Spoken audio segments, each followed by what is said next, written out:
Greetings to all ever, this is Sonam Singh. हमारे आज की वीडियो में हम लोग अर्थशास्त्र विषय पर प्लान बनाना सीखेंगे। जैसे कि मैं अपने पिछले कई वीडियो में आपको बता चुकी हूँ कि किसी भी लेसन प्लान की जो स्टार्टिंग होती है वो ब्लैक बोर्ड एंट्री से स्टार्ट किया जाता है। तो सबसे पहले हम लोग ब्लैक बोर्ड एंट्री करेंगे। ब्लैक बोर्ड एंट्री आप 3 पार्ट या फिर 2 पार्ट में कर सकते हैं, बस आपको उसका सीक्वेंस ध्यान रखना है। यहाँ पे जो फाइल मैं आपके साथ शेयर कर रही हूँ इसमें ब्लैक बोर्ड एंट्री 3 पार्ट में है। और ये भी बात है कि ब्लैक बोर्ड एंट्री 2 पार्ट या फिर 3 पार्ट में क्यों करते हैं, तो ये मैं अपने इम्पॉर्टेंट टिप्स ऑफ टीचिंग के वीडियो में बता चुकी हूँ। वहाँ पे आप वो वीडियो जाके देख लीजिएगा, आपको पता चल जाएगा कि हम कब ब्लैक बोर्ड एंट्री 2 पार्ट में करते हैं और कब हमें 3 पार्ट में करनी चाहिए। ठीक है, तो चलिए देखते हैं। दिनांक में आपकी जो भी डेट है आप वो डेट मेंशन करेंगे। कक्षा में, क्योंकि ये इकोनॉमिक्स का प्लान है, अर्थशास्त्र विषय का है, तो आप 9th ही मेंशन करेंगे। विषय में आप अर्थशास्त्र लिखेंगे। प्रकरण में जो भी आपका टॉपिक है वो लिखेंगे, उसको अंडरलाइन करेंगे। चक्र में जो भी आपका पीरियड है, फर्स्ट सेकंड थर्ड फोर्थ, वो मेंशन करेंगे। अवधि मीन्स टाइम ड्यूरेशन, तो ये आपका 30 या फिर 35 मिनट हो सकता है। देन उसके बाद आपका नेक्स्ट टॉपिक आता है सामान्य उद्देश्य। सामान्य उद्देश्य को इंग्लिश में बोलते हैं जनरल ऑब्जेक्टिव्स।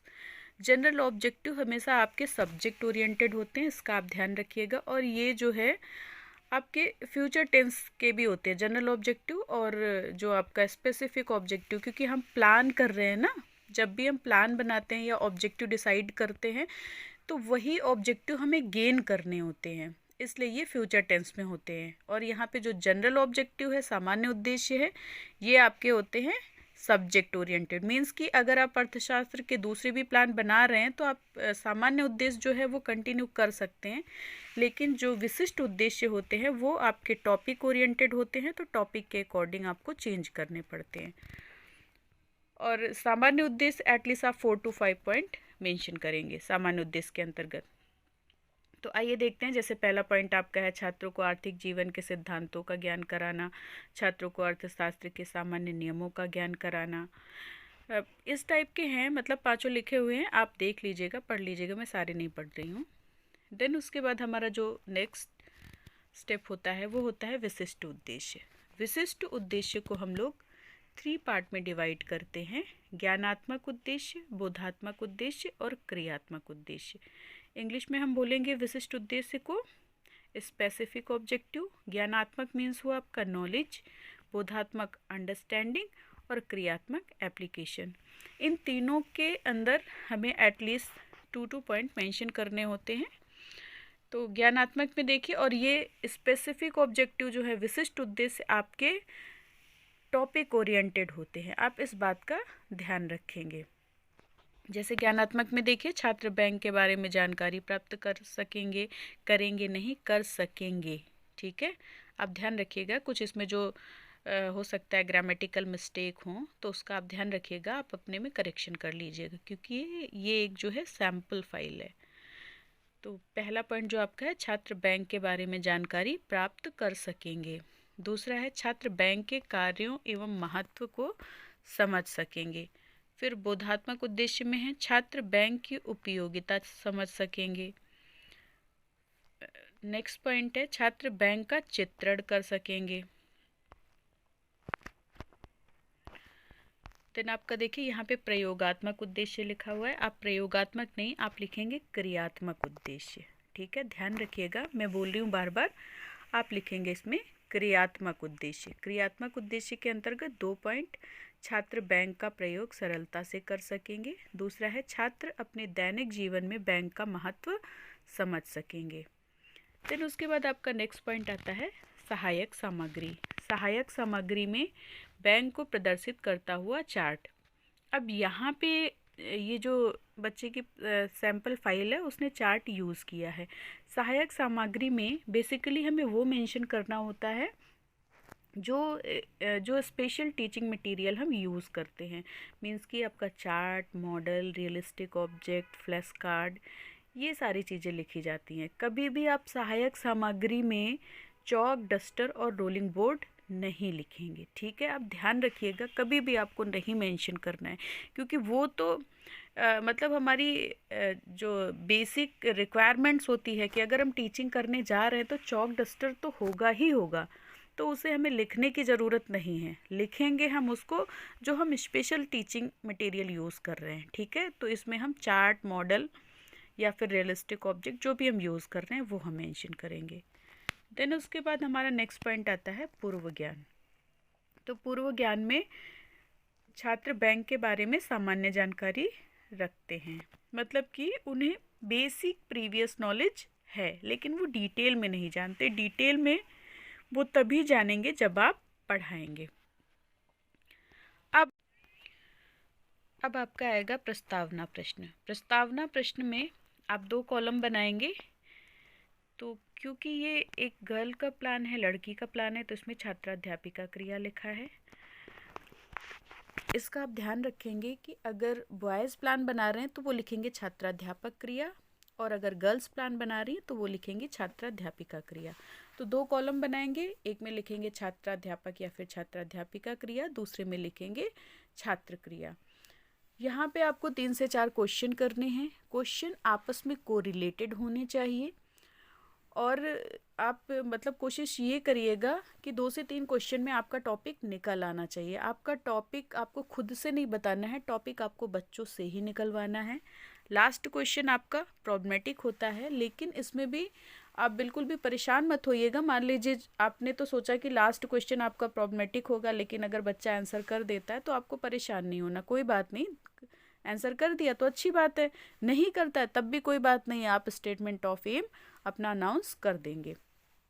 तो यहाँ पे मैं कुछ बताना चाहूँगी। जो हमारे इंट्रोडक्टरी क्वेश्चन होते हैं, प्रस्तावना प्रश्न होते हैं, इसमें हमें हाँ या नहीं वाले क्वेश्चन नहीं करने होते। मीन्स कि जो हमारा फर्स्ट टाइप का इंट्रोगेटिव होता है वो नहीं पूछा जाता है, और एक क्वेश्चन में जिसमें 2 क्वेश्चन होते हैं वो भी नहीं पूछा जाता है। कि जैसे फॉर एग्जांपल मान लीजिए कि क्वेश्चन है कि कबीरदास जी का जन्म कब और कहाँ हुआ, तो इसमें कब और कहाँ 2 क्वेश्चन हो गए ना, तो ऐसे क्वेश्चन आपको नहीं करने हैं। ये रिस्ट्रिक्टेड होता है आपका इंट्रोडक्टरी क्वेश्चन में, जो आपके प्रस्तावना प्रश्न होते हैं। तो आइए देखते हैं। यहाँ पे पहला क्वेश्चन हमारा, हमें भूख लगती है तो हम क्या करते हैं। आंसर आया हम भोजन या खाना खाते हैं। फिर दूसरा क्वेश्चन, अब देखिए पहले से कोरिलेटेड है, जो पहले का आंसर है उससे हमारा दूसरा क्वेश्चन बनता है। हमें भोजन बनाने का सामान कहाँ से प्राप्त होता है। आंसर, हमें भोजन बनाने का सामान बाजार से प्राप्त होता है। फिर क्वेश्चन है, भोजन बनाने के सामान के बदले हम दुकानदार को क्या देते हैं। आंसर, भोजन बनाने के सामान के बदले हम दुकानदार को रुपए देते हैं। रुपए हम सुरक्षित कहाँ रख सकते हैं। रुपए हम सुरक्षित पर्स, गुल्लक या बैंक में रख सकते हैं। तो इस तरीके से हमारा टॉपिक निकल आया, जो कि बैंक था। फिर अब हमारा आएगा उद्देश्य कथन। उद्देश्य कथन में देखिए, उद्देश्य कथन हमारा हमेशा फ्यूचर टेंस में होता है, हमेशा भविष्य काल में होता है।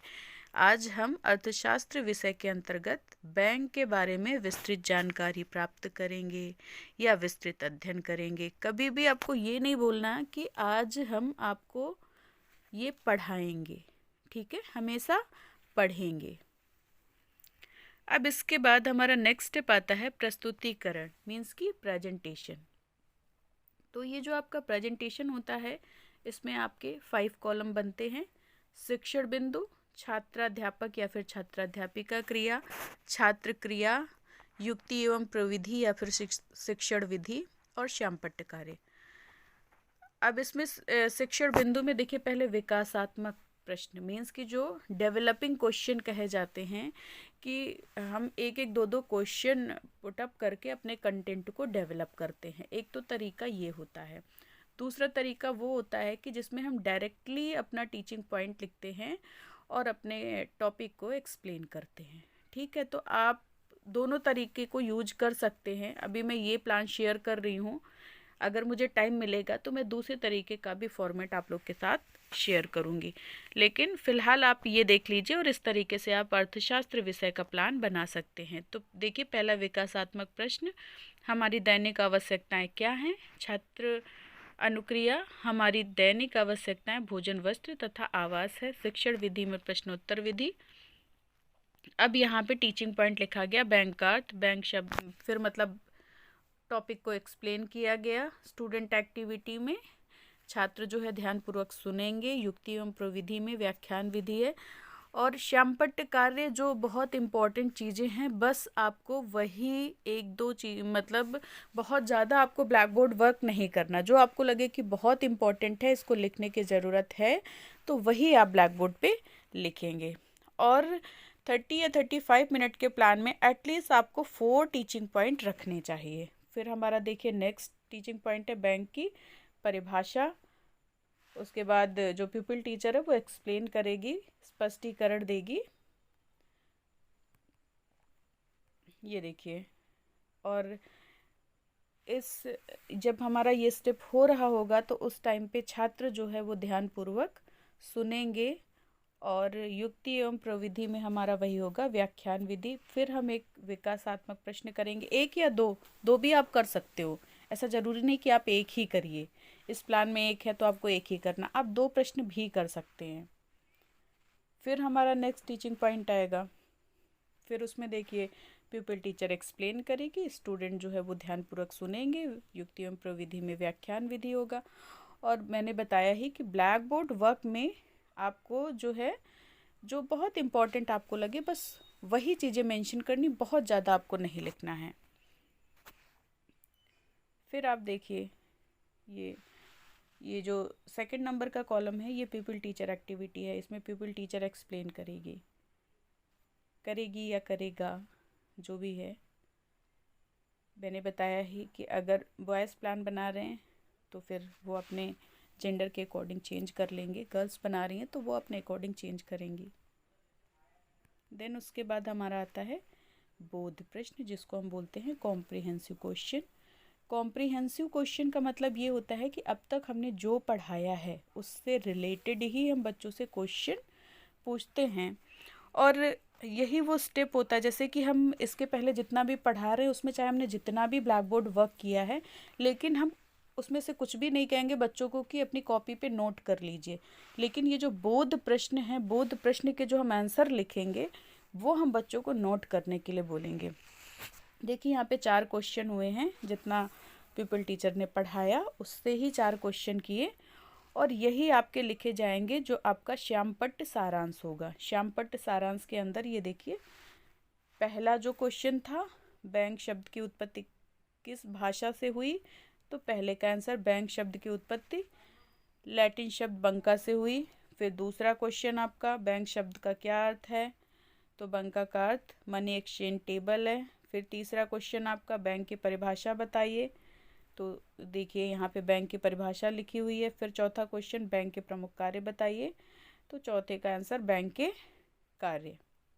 तो इस तरीके से जो बोध प्रश्न आप पूछेंगे, उन्हीं बोध प्रश्न के उत्तर जो है आपको श्यामपट्ट सारांश में लिखने हैं। यहाँ पे आप ब्लैक बोर्ड पेपर का भी यूज कर सकते हैं, और अगर ब्लैक बोर्ड पेपर नहीं है आपके पास या ऐसी कोई प्रॉब्लम है, तो आप जो है ब्लैक कलर के पेन से एक रेक्टेंगल बना दीजिए। रेक्टेंगल के अंदर ही आपको सारे आंसर लिखने हैं, और ऊपर आपको लिखना है श्यामपट्ट सारांश, यानी ब्लैक बोर्ड समरी। अब इसके बाद हमारा नेक्स्ट स्टेप आएगा लेखन एवं निरीक्षण कार्य। यहाँ पे पर्यवेक्षण लिखा है, आप लेखन एवं निरीक्षण कार्य लिखिएगा। उसमें लिखा जाएगा कि छात्राध्यापिका द्वारा श्यामपट्ट सारांश को छात्रों को अपनी उत्तर पुस्तिका में लिखने का निर्देश दिया जाएगा, और छात्राध्यापिका कक्षा में घूम घूम कर निरीक्षण करेगी। मीन्स कि यही वो टाइम होता है जब आप, मैंने बोला ना कि इसके पहले चाहे आपने ब्लैक बोर्ड पे कुछ भी लिखा हो, लेकिन आप बच्चों को उनकी कॉपी पे नोट करने को नहीं बोलेंगे।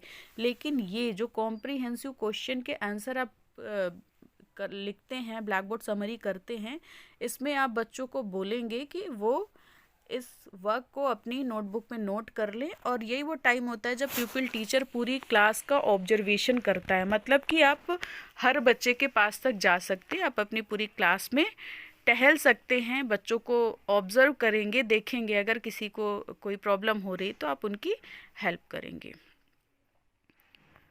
देन इसके बाद फिर हमारा आता है पुनरावृत्ति प्रश्न, जिसको कि बोला जाता है रिकैप्चुलेशन।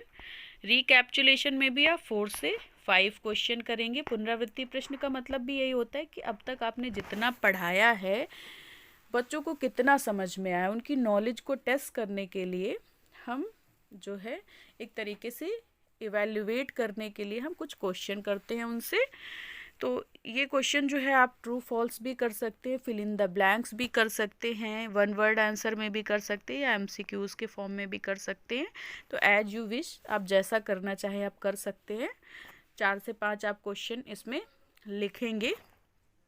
और इसका जो डेमो होता है तो यही वो स्टेप होता है जिसमें कि लेसन प्लान में तो आप इसको यहाँ पे लिखते हैं, लेकिन वैसे जनरली ये जब आप डेमो देंगे तो इसको रोलिंग बोर्ड पे लिखेंगे। ठीक है, पुनरावृत्ति प्रश्न जो हमारे होते हैं तो जो आपने पढ़ा दी। और इसमें आपको ये भी ध्यान रखना है कि आप कोशिश करिएगा कि आपके क्वेश्चन रिपीट ना हो। जो क्वेश्चन आप पहले पूछ चुके हैं वो क्वेश्चन आप यहाँ पे ना पूछें।